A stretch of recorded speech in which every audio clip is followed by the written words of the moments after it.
This is the Dreamers Podcast, where dreamers share their stories to inspire you. Now, join host Joe Pardo as he interviews a dreamer who's living their dreams.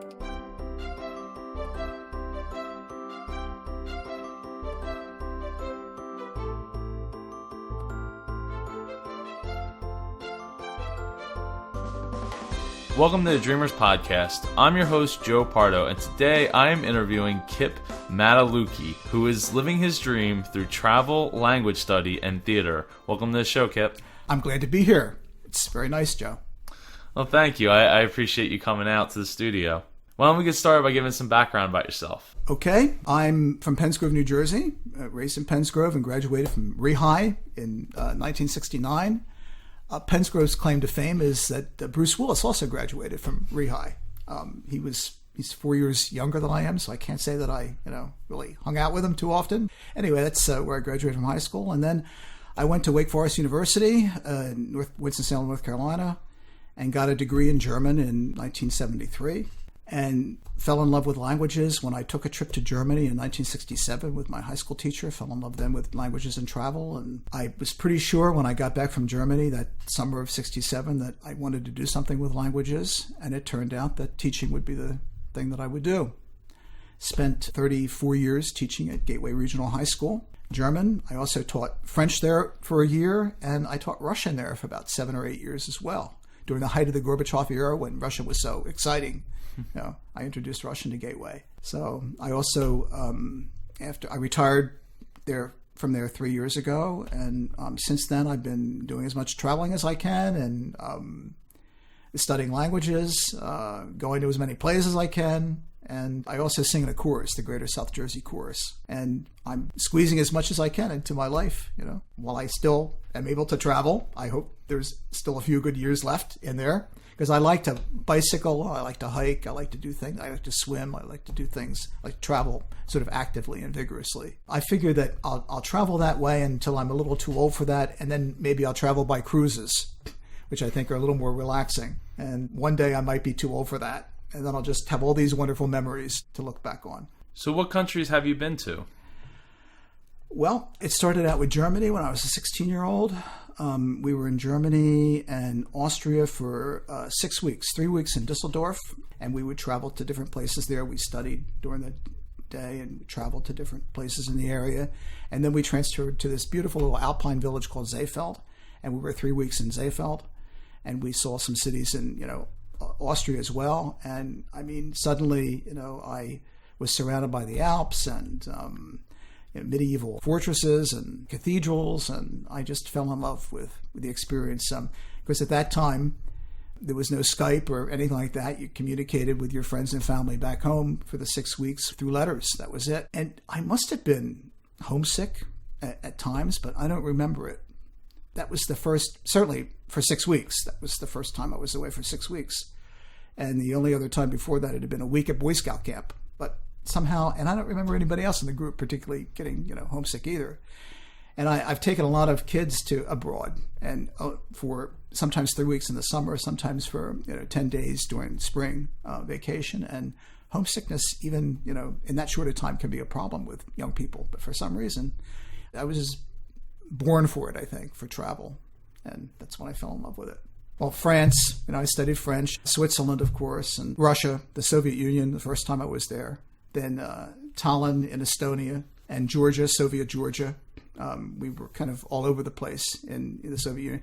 We were in the Crimea, in Ukraine, Yalta. And then I hadn't been to South America too much. I was in Cuba for a week with the World Affairs Council, but I hadn't really been to South America much, so I decided I want to explore South America a bit. And 3 years ago, or maybe 4, I was in Buenos Aires in Argentina for a month studying Spanish. And I really fell in love, with the culture and the people. And then I decided to study Spanish some more after that. I was tempted to go back to Argentina, but I thought, there are other countries in South America. Why don't you explore, some of them? So I spent 2 months in Peru. And I guess I could go on, but those are the big ones anyway, the big countries anyway. Canada, I've been to Canada. And England, of course, as well. Yeah. Do you want to elaborate how you got to Soviet Russia when it was Soviet Russia? Yeah, I used a tour company called ACIS, American Council for International Studies, when I traveled with high school students. And they had a college program, a program for college students. And I was not quite college age then. It was 1979. I was 28. But I applied for this program that was 6 weeks in the Soviet Union. You were in Moscow for 3 weeks, and then 3 weeks in what was then Leningrad, now St. Petersburg. And I was in this group study tour for 6 weeks, and it was, the adventure that you might think it was. I have Soviet friends, now Russian friends, dating back to that period of time. We were in Moscow first, and we were there for about a week, and we were complaining that the only Soviets who would talk to us were black marketeers who wanted to buy jeans from us or wanted to, buy records from us because, even rock and roll was frowned upon. And so there was a black market for all these things from the West. And then one day I was coming home from some kind of an event, and there was the door was opened, the room next to me, and this guy was seated listening to something, and he asked me if I had a football jersey. And he was a Soviet, and they segregated Soviets from Westerners in hotels, strictly. I'm not sure why it happened, but we were put in a hotel for Soviet citizens and Eastern Europeans. And it turned out to be very fortuitous, because I said, no, I'm sorry, I don't have a football jersey with me. And he asked for a football jersey because anything with English on it, could sell on the black market for, $100. And it would be, cool to wear. I said, no, I don't, but I'm in a group of 15 people, Americans, and, I can ask around. I'm sure one of them has. And he invited me in. He said, well, sit down. And he pointed to this portable cassette recorder, and he said, Voice of America. And it was the Voice of America, but it was the Saturday night disco program, and Donna Summers was singing Love to Love You, Baby. And then these three other guys walked out, and they turned out to be water polo players who were participating in something called Spartakiad. And it was like the Olympics, but it was all throughout the Soviet Union. It was a major thing. And depending on how well they did there, they could have played on the Soviet Olympic team. And 1980 was the year that Moscow hosted the Olympics, and we would boycott the Olympics in 1980. We would lead a boycott of the Olympics in 1980 because the Soviet Union invaded Afghanistan. But in 1979, none of that was foreseen. And it turned out that I found myself there in this room. You could see the Kremlin towers out the window. And I was talking with Olympic caliber water polo players. I'd never met a water polo player in my life, let alone water polo players good enough to play on the Olympics. And Donna Summers was singing Love to Love You, Baby. It was surreal. I could have been in a nightclub in Philadelphia. And that night, we were having a 4th of July party. So I invited them. And it was, amazing. I mean, drinking and singing and laughing. And around midnight, after we had, been drinking for some time, they suggested that we go to Red Square.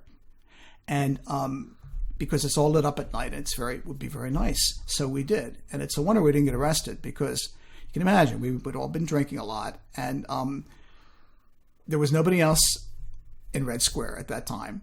And we were, looking at the mausoleum where Lenin is, and that's always guarded. And I guess we knew enough. I don't quite remember, but we must have not been too loud. But that was that was a big adventure. Then after a couple of days, they told us that their coach had told them that they were getting too friendly with the Americans. And we said, well, what do you want us to do? Do you want us to not talk to you or anything like that? And they said, no, we can be friends with whoever. We want to be friends, but really you shouldn't call us because the phones here are probably bugged. And maybe we shouldn't meet too much in the hotel. Outside of the hotel, we should meet. And, we did. We had this 3-week friendship with these Soviet water polo players. And it was just amazing, really, because they were in Moscow for 3 weeks, and so were we. And then we transferred to Leningrad for another 3 weeks. A couple of days after we arrived in Leningrad, they came back home, which was Leningrad. So we were all worried, that we would we weren't meeting any Soviets. They were too afraid to talk to us, except for the black marketeers. And then suddenly these water polo players, fell into our laps. And for almost the 6 weeks of our stay, we were, hung around with these water polo players. And it was just a, remarkable experience. Athletes in the Soviet Union were treated very well. If they were good enough, they were even able to travel to the West. These athletes hadn't traveled to the West. But I think it was their first experience with, sort of the cruelty of their system. They liked us, we liked them. In a normal country, we would have been friends and there wouldn't have been any problem. But they actually had to worry that after we left the Soviet Union, they would be interviewed. I mean, they knew they would be interviewed by the KGB. They figured that the KGB would interview them and satisfy themselves that none of us were spies. And everything would be fine, but they still would be interviewed and it still would be in their file someplace. They actually, worried about that. And that was my first experience in the Soviet Union. And I remember, thinking there were shortages and the stores were, it was hard to imagine the stores, the so-called supermarkets. You would walk into a so-called supermarkets and there would be, milk, one kind of cheese, which kind of really wasn't cheese at all. It was kind of maybe like Velveeta, one kind of lunch meat that, looked like bologna with big fat chunks of fat, in it, and some, salt and pepper bread, but there were so few products, available. There was, toilet paper. It's famous. There was always a lack of toilet paper. There were all these shortages all the time, all these lines all the time. And I remember thinking, we are afraid of these people. They can't supply their people with toilet paper, and these are their stores. They're ridiculous. You can't find anything in them. There's the black market for everything. And then I had to remind myself that even though it looked like a third world country to us, they had a formidable nuclear arsenal, and that was what we were competing against. But it was a wonderful experience, and I fell in love with the people, very warm, generous people. And I wanted to go back, and I did make it back several times, since then to the Soviet Union. I guess the next time was under Gorbachev in 1987, and I went back for a school year, studied Russian with Middlebury College. I was working on a master's degree. And under Gorbachev, things had eased quite a bit. I mean, communism hadn't fallen yet, but it was just an exciting time to be there. Gorbachev's policies of perestroika and glasnost, which every American knew what they meant back then. I mean, glasnost was the ability to say what was on your mind, because Gorbachev thought if Soviet citizens couldn't speak freely of what was on their mind, they couldn't change things. And Gorbachev wanted to change things. And perestroika was restructuring of the economy. And I think it was probably the most exciting time in Soviet history since the revolution. And there weren't bullets flying. So it was just a very exciting time to be there. There's all this change in the air. One day, Gorbachev, went on television and he gave an address, and he mentioned Stalin. And Stalin had been a persona non grata in the Soviet Union, never mentioned in public since Khrushchev denounced him in 1954, I think it was. And so they were able to finally talk about the crimes of Stalin and the period of Soviet history under Stalin. And then another day, he got on television, and Sakharov, leading physicist, I think he helped them develop their neutron bomb. He became a peace advocate in the Soviet Union, and it was fine to be a peace advocate in the Soviet Union. You could say you're for peace, and we're against war, and we hate war, as long as you blamed all the warmongering on the United States. But Sakharov said no. The Soviet Union is as responsible for the arms race as the United States. And he was a very courageous man. They knew he was such a famous, person worldwide that they couldn't try him and put him in prison, but they exiled him internally. There was a city called Gorky, and that was off limits to Westerners. It was a nice city on the Volga River, but it was just closed to Westerners. And Sakharov and his wife, Elena Bonner, were put there in exile. And Gorbachev called them up and said, come back to Moscow, free them from internal exile. And, interestingly enough, a few years later, I got back to the Soviet Union again for a summer, and our group took a trip to Gorky, which is now called Nizhny Novgorod. It's the Russian name that the city had before the Russian Revolution. And all over the city were these posters announcing an arts festival in honor of Sakharov. So Sakharov had spent internal exile in that city. And a few years later, they had an arts festival and it was dedicated to Sakharov.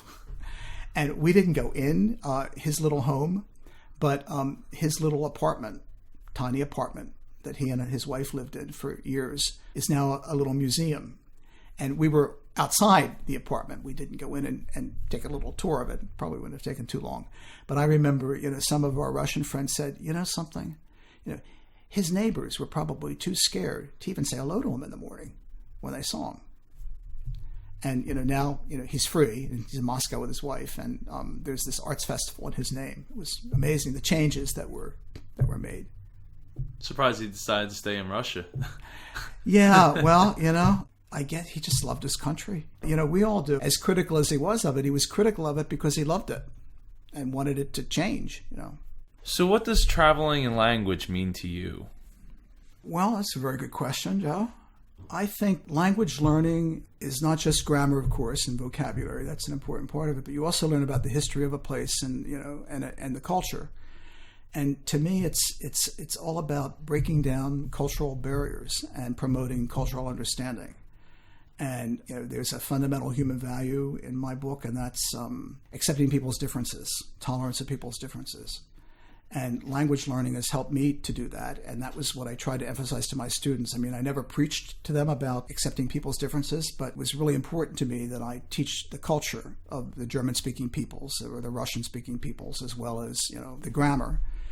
And through food, which is a lot of fun to integrate into a high school classroom or even a college classroom, and through observance of the holidays, through watching German movies or Russian movies, through listening to German rock music or Russian rock music, I think eventually most kids absorb this value that it's not weird or dumb the way, the Germans do things or the Russians do things. It's just different.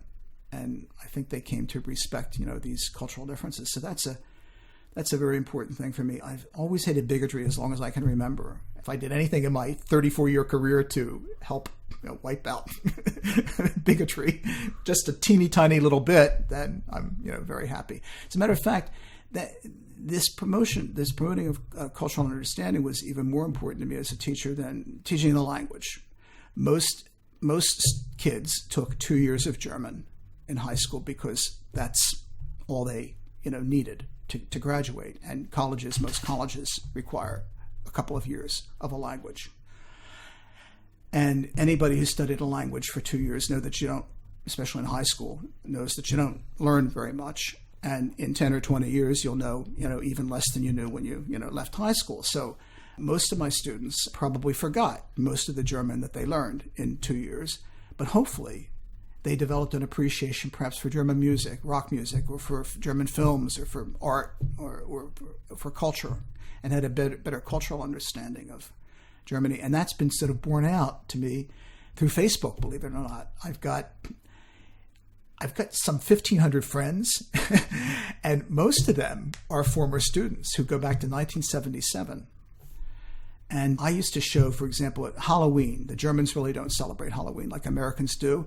But there was a German director during the 1920s, which was a great era for German film, Murnau, and he did a film called Nosferatu, a silent film called Nosferatu, which is based on the Dracula story. It is the Dracula story, but Bram Stoker's widow was still alive then, and she wouldn't give him the rights to film it. So he said, "Okay, I'll film this. I'll film the novel, and I'll call it Nosferatu, and all the characters will be different names." That's what he did. And even today, that 1922 Nosferatu is considered, one of the greatest horror films ever made. And I have students who watch that, and to sell a 1922 silent horror film, to kids, 7th graders and 8th graders, I would make fun of that. I was, the same effects, special effects that scared your great grandparents to death, or kind of you'll find rinky dink and all that, and so I'd sort of poo-poo that. But a lot of them got into it, and to this, every now and then around Halloween, I'll get a message on Facebook. Mr. Matalucci, my wife and I, or my husband and I, and our kids sit down every Halloween and watch Nosferatu. It's become a tradition. And it just warms my heart that it might be the only silent movie they will ever watch, but, I introduced them to this great German expressionist silent film. And that's it's borne out a number of communications from former students, how I opened them up to this a new world, the culture of Germany, the culture of Russia, and that's very gratifying. I'm sure it is. What would you say inspires you? I guess it boils down to a curiosity about the world around me. And if I had had a German teacher who wasn't very good or who wasn't very nice or wasn't very interesting, I'm not sure what I would have done. I might have, I've taken a lot of other languages. I might have, still taken that path. But Mrs. Cote was a remarkable woman, and, I went to Germany with her and for the first time when I was 16. And I fell in love with everything about it. I guess it's just she opened a new world for me, just like a lot of my students tell me, I opened a new world for them. I had been into Philadelphia before as a kid, to Wilmington as a kid, but I hadn't traveled too much even in the United States, as a kid. And suddenly I find myself in Europe. It was beyond anything I could have ever imagined. And I just fell in love with it. And I guess that's it. It's a curiosity about the world around me, because I've studied French, I've studied Russian, I'm studying Spanish. I had a little bit of Norwegian. I'm going there this summer for a month to study a little more of it. I've dabbled in all these languages, and I just am fascinated by all these. I had some Chinese in college. I'm just fascinated by all these cultures. I mean, they're diverse and really not connected to each other. But the thing that I guess drives me is a curiosity about the world around me. I want to learn as much about it as I can. So you kind of just started to hint at it, but how did all this come about for you? I guess the seeds were planted with Mrs. Cote in Penns Grove, New Jersey. We had the elementary school, I guess, was across the street from the high school, Carleton. When we were in the 6th grade, 1962, I was in the 6th grade. Cuban Missile Crisis happened then. Mrs. Cote came over once a week for an enrichment program. Then I think it continued in 7th grade as well, just once a week. And I'm sure she didn't teach us much other than numbers and colors and days of the week and greetings and things like that. We didn't learn a whole heck of a lot. But when I was to sign up for high school, I thought to myself, well, you've had a couple of years of German. You've had an introduction to it, I liked her. I liked it. Why not take German? Most of my friends took Latin. I know that was the language of choice for most of my friends, but I took German. I took Latin my sophomore year in high school because most of my friends were in Latin, and I thought that would be cool too. The Latin teacher was also an excellent teacher, but that was where it started. It started with Mrs. Cote coming over in 1962 when I was in the 6th grade, coming over, and she just woke this up. And then of course when I traveled there, that was it. After that, I knew there was going to be something with German. The story of the United Nations, I think most kids who major in a language have dreams of interpreting at the United Nations, and I did too. And when I was a junior in high school, we went to New York for the day, and we visited the United Nations. And all my friends knew that, I wanted to go to college and, maybe get a job interpreting for the United Nations. And one of them, we were looking at all the flags, and one of them said, Kipp, the German flag isn't there. I said, well, sure it is. And I'm looking, on all the flags. Oh, you're right. It's not.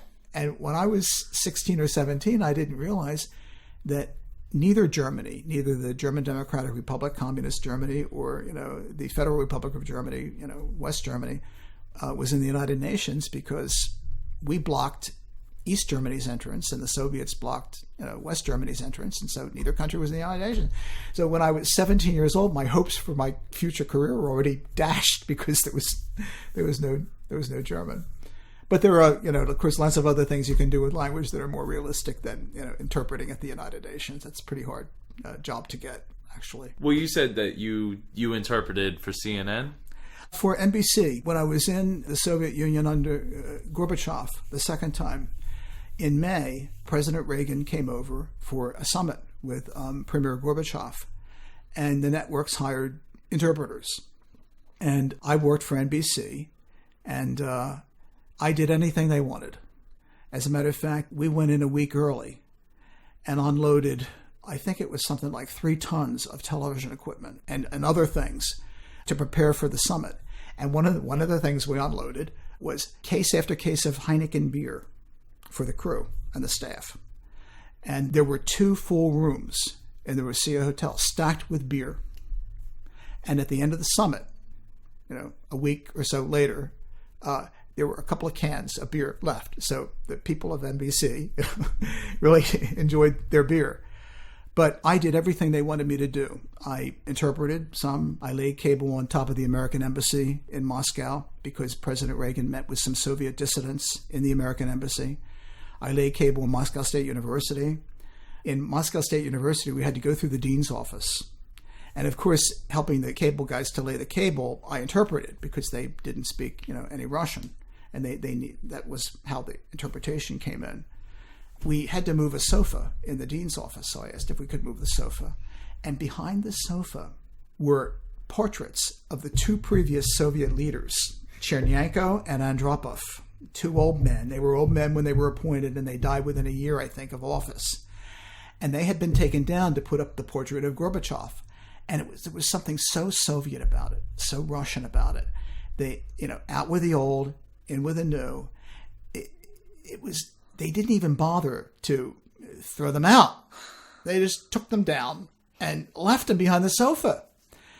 And they were framed portraits of these 2 leaders. I thought that's amazing. So I asked, the dean if I could have them. Oh, sure, And so I have them to this day. But it was fascinating, of course. Then I would go out in the van, and they needed footage of Soviets reading Pravda. There were these bulletin boards encased with glass, and they would put Pravda up there. And Soviet citizens would gather around and would, read Pravda before they would get on the subway system, the metro, they call it. We couldn't find anybody. And he said, Kipp, I said, well, why don't you just use, old footage? And he said, well, there will be Russian speakers who will see, the date, and will know that it's not, today on the Pravda. I said, okay. He said, well, look, go out and round up some Soviets and ask them if they'll go over there and pretend they're reading, Pravda. And, I did that for NBC. It's funny because every now and then you hear reports of news being staged. And that was no big sin. I mean, they do that. We just couldn't find them doing it, while we were looking for them. But I helped NBC sort of stage that little footage. And then they went into the classroom and did an article in the classroom. And I didn't have a computer in 1988. I didn't really understand them at all and was a little bit afraid of them. But there were already laptops then. And I worked with a laptop. And we had to translate something like 8 hours of footage in the classroom. And it was fascinating because the teachers were able to, for the first time under Gorbachev, teachers were able to really discuss what was happening in their country and not lie about it. And the students were able to say what was really on their minds and criticize, Gorbachev and criticize the government. And all this, exciting stuff was happening. So we spent some time, doing that. And then I got a job working on the Today Show. And Brian Gumbel and Jane Pauley were the hosts then. And Brian Gumbel was in Moscow and Jane Pauley was in New York. And I worked on the set. If Brian Gumbel said, the light's in my eye, I told the Soviet technician, the light's in Brian's eye, can you move it? I did whatever, needed to be done in the way of translation. That was, very exciting. I fetched coffee for Secretary of State Schultz, George Shultz. I did anything they needed me to do and was happy to do it. I was there when Tom Brokaw would give the nightly news. NBC had its headquarters on the balcony, that 3rd floor balcony of the Rocio Hotel, and with a breathtaking view of the Kremlin Towers and Red Square as a backdrop. And so it was very, very exciting, doing all those things for the summit. Tom Brokaw and his wife hosted a party in their apartment in Moscow for the whole staff. Well, I was a lowly member of the staff, but I was part of the staff, so I was invited to a cocktail party with Tom Brokaw and his wife and his rival but good friend Peter Jennings, who did ABC. He was there as well with his wife, and it was just cool. Maria Shriver was there because she was working for NBC at the time. It was just an exciting time in my life. We were paid $100 cash a day. That was it. Now the days were long; they were 12-hour days, but I didn't care. I would have worked 16-hour days for $100 or for free probably, because it was just such an exciting thing to do. And ABC, CBS, and NBC paid $100 a day. CNN did not. It was mostly students. And so CNN said that it was an internship. And they would write a letter, for anyone who needed it, saying, how good the person worked in television, how much the person learned about television. But that was their payment.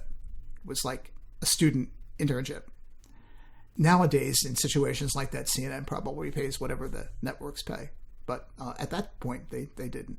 So how was your dream received by your family? It's interesting. It was encouraged. My first time abroad at 16, my father was a little more nervous about it than my mother.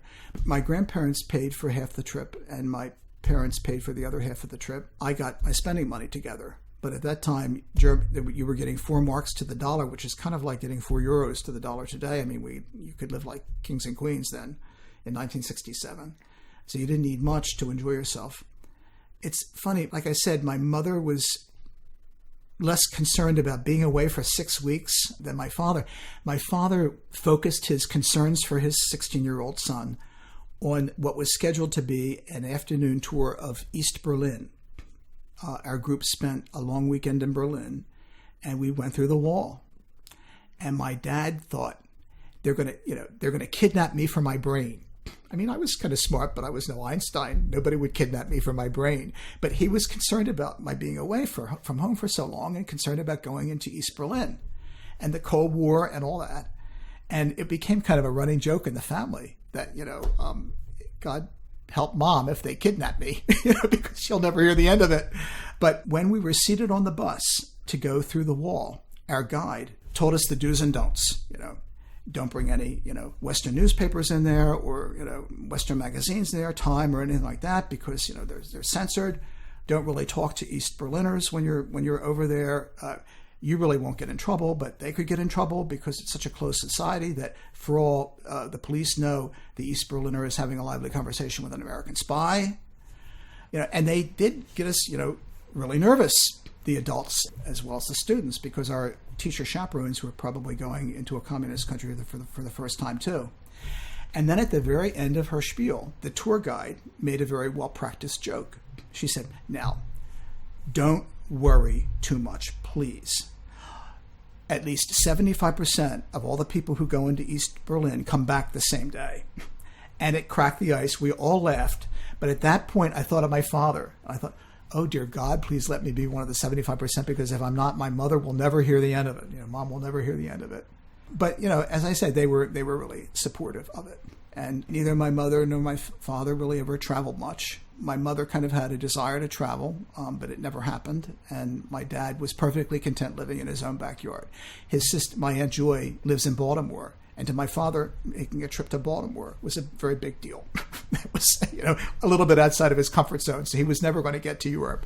But even though I was thinking about him, of course, recently for Father's Day, my dad was very supportive, even though, my things weren't his things. My dad was a great athlete when he was in high school. And he probably, figured out early on that I was never going to be a football hero like he was. But he never made me feel inferior for that. He didn't need to relive his life, his glory days from high school through me. He always supported what I was interested in, and encouraged me to be myself, which was pretty cool, especially for a guy from his generation, I think. Yeah, definitely. It's nice when family members can put their own beliefs or their way of life aside for your way of life, so that you can do what you feel is right for your life. Yeah, I mean, that's exactly true, Joe. And I saw that, of course, with the students. Some of them really forced by their parents' wishes to go to one college over another, because the parents wanted them to do one thing rather than another thing. Somebody who really had a leaning, a love of the arts, and was sort of encouraged by, or really kind of forced by his parents to, go to MIT. Because his parents wanted him to do that. And he wasn't very happy there. And, now is, very happy. He did find his way eventually. But it wasn't at MIT, majoring in science. So I've seen that over the years a lot. And I'm just very happy that, my parents were supportive of, what I wanted to do with my life. So what steps did you take to get started in teaching? I got into teaching kind of through the back door in a way. I've always been interested in languages and travel, but also in religion and theology. I was raised an Episcopalian, and I was always, fascinated by that. And I majored in German at Wake Forest, but I minored in religion. I took enough courses in religion at Wake Forest to major in it, actually. I debated for years whether I would do something with languages or become an Episcopalian priest. And it took a while, but I made up my mind to, become an Episcopalian priest. There was a seminary called Nashotah House, which is about 30 miles outside of Milwaukee, Wisconsin. And I applied there and was admitted. And in the fall of 1975, I went out there. And I quickly discovered when I got there that there was more arrogance than God in my call to be a priest. And I really didn't think that was the right path for me. So after just a couple of months there, I left. And of course, that was a very difficult period in my life. I had had this dream of becoming a priest for years, and suddenly, that dream was shattered. And I had to decide, what I wanted to do with my life. I had a degree in German, but I didn't have a teaching certificate. And then I found out that I could get a teaching certificate through what was then Glassboro State College.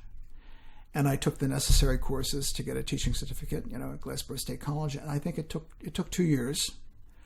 But in the fall of 1977, I became a teacher. And fortunately, it was what I was meant to do, I think, all along. And there was enough of a pastoral dimension in teaching to sort of satisfy whatever need there is, in me to do that. And it became a career that I loved. And when I think about it, I've traveled so much, mainly because I had the opportunity to travel. I had the summers off, while teaching. I had, 10 days in the spring, and I could take students over to Germany. And had I become an Episcopalian priest, I certainly would have done some traveling, but I wouldn't have done anywhere near the amount of traveling that I was able to do as a teacher of German.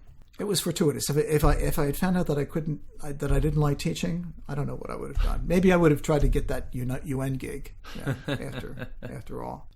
Quick question. You were a teacher when you went to work for NBC? Yes, I was on sabbatical. Gateway had a sabbatical policy, and I took a year off to study in Moscow. It was wonderful, and I was very fortunate because a lot of high schools don't have sabbatical policies. And Gateway no longer has it, which is a shame. But in 1987, they did. And it just turned out to be, the year to go to the Soviet Union. A couple of years earlier, Gorbachev had come into office, but these policies hadn't really gotten off the ground yet. And a couple of years later, there was a coup, or an attempted coup, against him. He survived the coup, but that was the end of this era. Yeltsin took over, and then the country went to pot for a while, and now it's still trying to regain its footing. It was just a very exciting time in Soviet history to be there.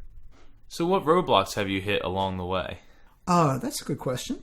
Well, dropping out of Nashotah House was a big roadblock along the way, I would say. That really threw me for a loop. I eventually, got out of the funk after that and started taking these courses. So that was a major roadblock. And then I've been lucky with these trips. I've had a couple of, misadventures, but nothing that I didn't survive because I'm here, talking with you. I was very lucky. Gateway is a wonderful place to work. I had great friends there, and I enjoyed a wonderful career. There was a potential roadblock when I spent that year in the Soviet Union. They hired a teacher to take my place for that year. And she came into a very difficult situation because most of my students liked me. And, she was only going to be there for a year, and it was difficult for her. But I guess word got out that, the German teacher, they hated the German teacher, and, German enrollment fell. There was a time, I think, when my job there was in jeopardy, not because they would have fired me, but just laid me off, because even if a tenured teacher doesn't have the kids in the classroom, then the tenured teacher is out of a job. But again, Gateway was very supportive and gave me a couple of years to do a little extra recruiting for German, and my colleagues in the language department understood it and didn't feel threatened by it. And it did take a couple of years to build the enrollment up again in German, but I did. But I often think back on that, and if Gateway had been less supportive or wanted an excuse to drop German and save some money, they could have. And I would have been a 38-year-old in the middle of his career trying to find another job. And whether I would have been able to find another teaching job or not, I'm not sure. So that was a potential stumbling block. But fortunately, because everyone was so supportive, it didn't happen. And I remember when I first got the job at Gateway, my mother wrote me a letter, congratulating me on getting the job and giving me some other motherly advice. And her main advice was to keep my mouth shut and not to mess up. And the day I came into the house, my mother's been gone for 11 years, but my last day at Gateway, I walked through the door and I said out loud, "Mom, I didn't mess up. I didn't necessarily keep my mouth shut, but I didn't mess up. You'd be proud of me." I left the job, a well-liked teacher, who kept German alive for 34 years, and you'd be proud of me. And I'm sure she was, wherever she is. How did you overcome not being a priest anymore? What kept you going through that period? Well, that was a difficult time in my life, but I fortunately had good friends and family who loved me, and that was hard. And I was depressed for a while. I left the seminary in late October, but I did find out that in February I could start taking education courses at Glasgow State Teachers College. And once I began doing that, I met people, made new friends. I was being stimulated intellectually again, and gradually I came out of this funk that I was in. But it was not an easy time in my life, because it took me years to decide to become a priest, and I had made up my mind to do it. And then I got out there and found out that it really, wasn't for me. And I was told by the dean that it was probably best that I leave and spend some time thinking and, reflecting. But if I decided to come back, they wouldn't make me go through the admissions process again, that I would be, accepted right away. And after the thinking and the reflecting, I realized, that it was not the path for me. I thought that Nashotah House was was almost monastic. There was a lot of time spent, not just in academics, but in chores around the campus and in reflection and prayer and meditation. And I wasn't sure, I knew there was some arrogance in what I thought was a call from God to do this work. But I thought that after 3 years of praying and, meditating at Nashotah House, it would chip away at whatever arrogance was there, and I would be able to understand what really was inside, whether it was really a true, calling from God or not. And I didn't get a chance to do that. I left very early, but I did my reflecting and praying afterwards and realized that I did make the right decision. I never did go back to Nashotah House. Well, it seems like you turned out pretty well. Well, thank you very much for that. I hope so. Yeah. Is there any parts of your dream that haven't quite worked out yet? Well, I can't say that there are. It's always been my dream to explore as much of the world as I can and continue studying languages. I was very lucky with the position at Gateway. I've been very lucky in my retirement, and there are some things in the back of my mind, like the Peace Corps. I've always thought that might be a great thing to do when I'm ready. The oldest volunteer is apparently 80, so I've got a few years to decide, before that. But so far, so good. Knock on wood. So is there a favorite memory you'd like to share? There are so many. In Goethe's Faust, the deal that Faust makes with Mephistopheles, the devil, is that if he can ever say to a moment in his life, "Linger, thou art so beautiful," then the devil can have his soul. And the devil thinks he can make him happy by giving him love, romantic love, and that doesn't work out. Or by giving him, fame and fortune, and, that doesn't work out. But there is a point, when he's able to say to this moment in his life, "Linger, thou art so beautiful." In German, it's "Verweile doch, du bist so schön." And it's one of my favorite quotations. And we've all had these moments in our life when we want them to linger, because they're just such beautiful experiences. And I've had, many of them. I've been lucky enough to have, many of them in my travels and otherwise. There are just so many. Salzburg is one of the most beautiful cities on earth. and there's this medieval fortress there. And I remember being was with kids, and the kids were exploring this medieval fortress that I'd been to with kids, 15 times before, and I was there once as a kid myself. It was a beautiful spring day. There was a Baroque, concerto in the Platz, in the square down below, that I could hear wafting the sound. It's a beautiful spring day, the birds chirping. I'm sitting on the walls of a medieval fortress. And I said that, linger, thou art so beautiful. It was one of many moments in my life that I've wanted to linger because they were so beautiful. I've been very, very lucky. So you mentioned a little bit before, but what do your dreams for the future look like? As I said, do as much travel as I can. I like to travel vigorously. I like to swim. I like to hike. I like to bicycle. And I'm thinking to myself that I'll travel that way as long as I can. And then after I get too old to travel that way, I'll take cruises. And one day, God willing, I'll live long enough so that I'm even too old to take cruises. My German teacher from high school, Mrs. Cote, she lived to be 95. And I called her a week or two before she passed away. And she was still sharp as a tack. We talked about the headlines in the paper that morning. We talked about ourselves and, what she was doing, what I was doing.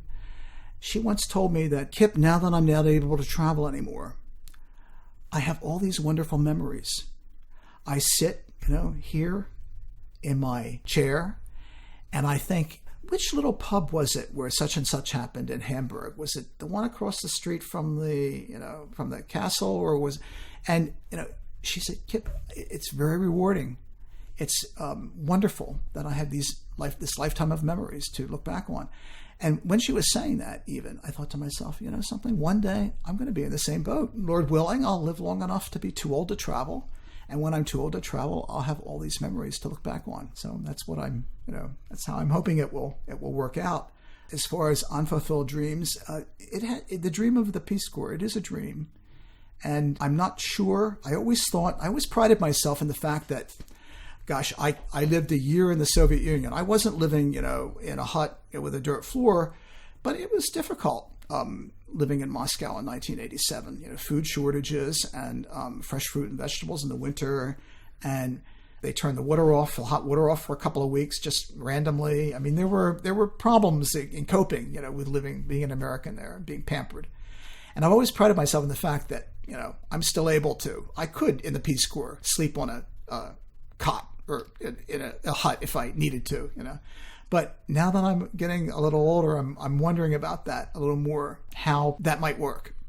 A 2-year commitment to living in the middle of nowhere, and maybe in conditions that aren't so comfortable. Because as you get older, I have arthritis and things happen, and it's not as easy to live less comfortably as it might have been 20 years ago even. So we'll see. But that has been a dream for a long time, and we'll see if it happens or not. So is there any last thoughts you'd like to share? I'd like to thank you for this invitation, this occasion. It's been really great talking with you. I would like everybody who can to get out of their comfort zone and travel. I meet a lot of people who say, what, I've always wanted to travel, but I've sort of never gotten around to it. And of course, your life can go by saying you've always wanted to travel and have never gotten around to it. And I think there's kind of a fear of the unknown, which is very human. I fear the unknown as well. But if I let the unknown keep me in South Jersey, I never would have gone anywhere or done anything. And so I'd like that. And of course, being a lover of the theater and a lover of choral music, as I am, I would recommend for everyone to go see a play and go to a choral concert, because they'll enrich your lives. The theater and choral music can enrich your life. So I'll leave you with those thoughts. Well, thank you so much for coming on the show. I'm really glad that you took me up on the invitation. Oh, you're quite welcome. And that we got to meet. It's been a pleasure. You have a website that you plan on updating at some point, right? I do, yeah. I have a blog. As I mentioned earlier, that I use Facebook as kind of a blog. I write about my travels and upload pictures and that kind of thing on Facebook. But I also have a blog called Tales to Tell. And I transferred from some stories and some photos onto that blog. And when I did it about 3 years ago, I had every intention when I retired of really working more with it, and but it hasn't happened yet. But you've inspired me, as a matter of fact, to revisit it and do something with it. Well, we'll get the link and put it in the show notes. Okay, thanks very much, Joe. Well, Thank you very much for coming on the show. You're welcome. It's been a pleasure. Thank you for joining us for this episode of the Dreamers Podcast. Follow us on Twitter @Dreamers Podcast. Join us on Facebook at facebook.com/Dreamers Podcast. If you or someone you know would like to be a guest on the Dreamers Podcast, please send an email to j@jpar.co. This podcast is copyright 2014 by jpar.co.